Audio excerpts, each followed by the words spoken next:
untuk memimpin lagu nasional dan P5. Dipersilakan untuk berdiri semuanya.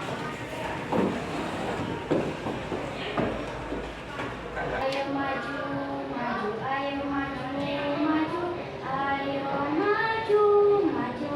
1, 2, 3. Garuda Pancasila, akulah pendukungmu.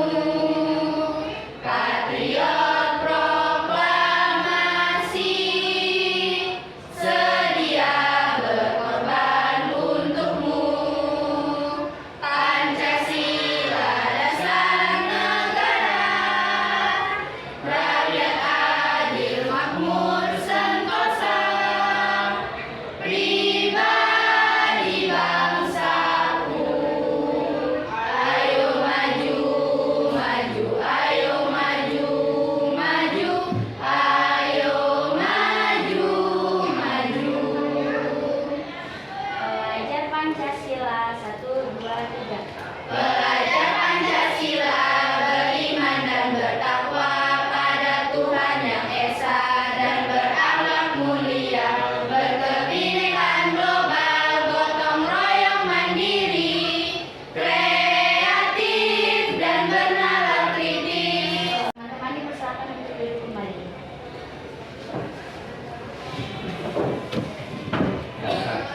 Selamat pagi semuanya. Sehat semua hari ini? Sehat. Alhamdulillah.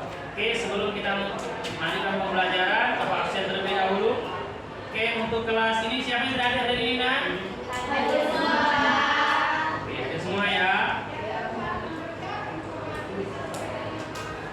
Oke, terima kasih. Baik, anak-anak sekalian, hari ini kita akan melanjutkan kembali proses pembelajaran kita. Nah, hari ini kita belajar mengenai proyek profil pelajar Pancasila. Ya. Nah, hari ini kita akan belajar bagaimana langkah-langkah proyek atau penguatan profil pelajar Pancasila dengan tema kita hari ini gaya hidup berkelanjutan. Ya, inilah tema kita pada hari ini. Oke, lanjut. Jadi sebelum masuk kepada pembelajaran, Bapak jelaskan terlebih dahulu. Gaya hidup berkelanjutan ini adalah proyek dalam profil pelajar Pancasila. Ya, proyek kita. Nanti Bapak akan arahkan. Sebelum pada itu, ada tujuan proyek kita. Apa tujuannya? Nah, tujuan gaya hidup berkelanjutan ini disusun untuk menumbuhkan kesadaran dan meningkatkan pengetahuan kreatif pada murid terkait cara membangun gaya hidup berkelanjutan secara umum dan secara khusus dalam hal menyadari pola inovasi dalam untuk masa depan. Ya, itulah tujuan proyek kita pada hari ini. Selanjutnya, alur proyek. Ini alur kita yang akan kita terapkan. Pertama, eksplorasi, idealis, aksi dan refleksi. Ini tujuan kita, Nak, ya. Nanti kita lamanya dibuat proyeknya. Lanjut, anak ini ada dimensi elemen profil pelajar Pancasila. Ada dimensi kita hari ini beriman bertakwa kepada Tuhan yang Maha Esa dan berakhlak mulia, selanjutnya gotong royong dan mandiri. Dari proyek kita ini, semua ini harus dapat masuk ke dalam proyek kita. Bisa? Oke, lanjut. Pengertian daur ulang. Apa itu daur ulang? Yaitu proses mengubah bahan atau produk bekas menjadi bahan atau produk baru. Nah, seperti sampah-sampah yang ada di masyarakat itu, plastik, kemudian sampah dari kotoran, kemudian sampah dari masak-masakan, sayur-sayuran, dan lain sebagainya. Kita jadikan barang itu menjadi barang baru, barang yang bisa kita gunakan. Selanjutnya, pentingnya daur ulang bagi lingkungan. Pertama, mengurangi limbah di tempat pembuangan, selanjutnya menghemat sumber daya alam, mengurangi emisi gas, kemudian mengurangi polusi air dan udara dan sebagainya. Nih, selanjutnya jenis bahan. Ini bahan-bahan yang kita gunakan untuk daur ulang. Nah, nanti bahan-bahan ini kita tentukan apa proyek kita, apa yang perlu kita buat untuk membuat proyek-proyek daur ulang. Apakah dari kertas dan karton, apakah dari plastik, dari kain bekas, atau dari logam dan kaleng. Ini bahannya. Selanjutnya, nah ini tahap-tahapan yang kita lalui. Ya, nanti kalian nonton video cara penanggulangan, ya, penanggulangan dalam proyek kita hari ini. Kok bisa gitu sampah, kok bisa daur ulang itu bisa menjadi bahan jadi. Nah, oke. Sekarang kita nonton video dulu. Oke, selanjutnya sebelum kita melaksanakan praktek proyek kita, silakan tonton video ini, yaitu kita membuat barang-barang bekas daur ulang itu menjadi bahan-bahan yang bermanfaat. Ya, silakan nonton video berikut ini.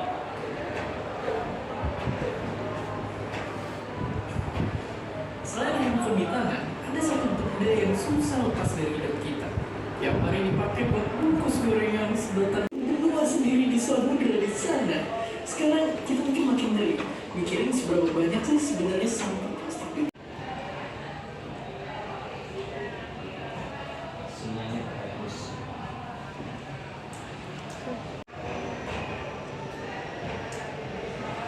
bisa dipakai ulang.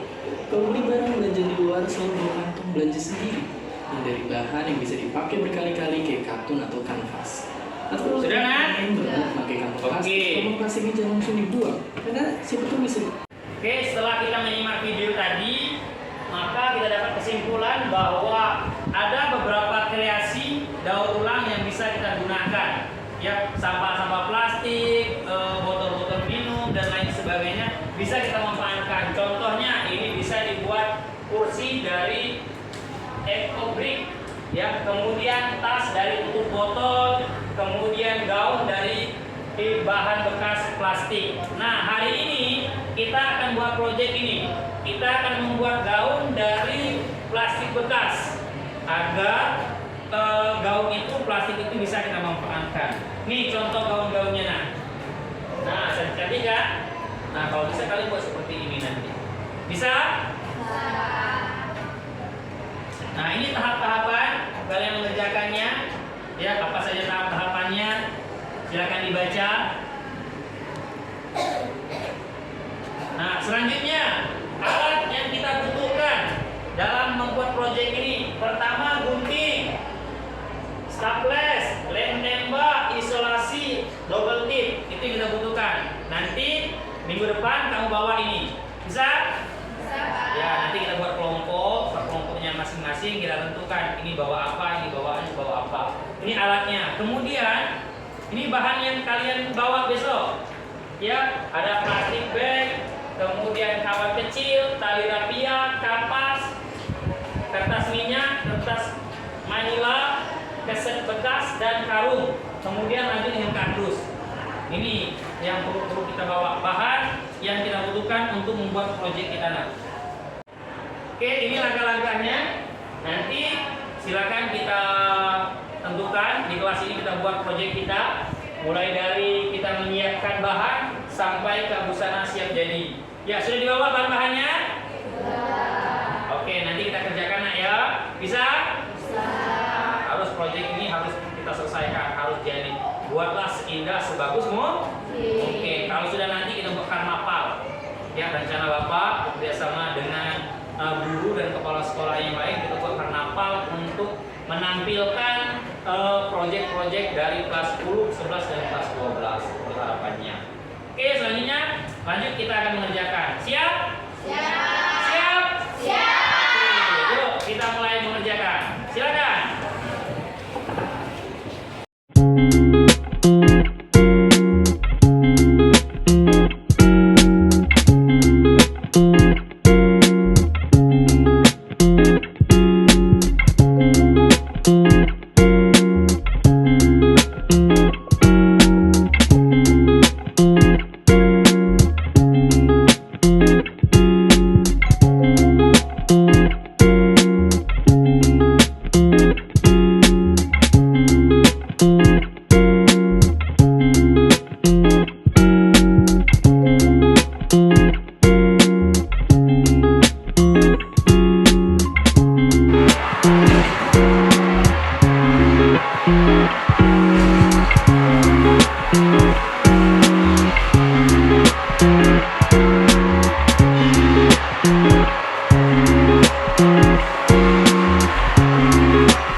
kreativitas dan inovasi serta meningkatkan kesadaran akan pentingnya menjaga lingkungan dengan mengubah bahan bekas menjadi produk yang berfungsi, produk yang jadi yang bisa kita gunakan. Nah, inilah kesimpulan pada materi proyek I5 kita hari ini.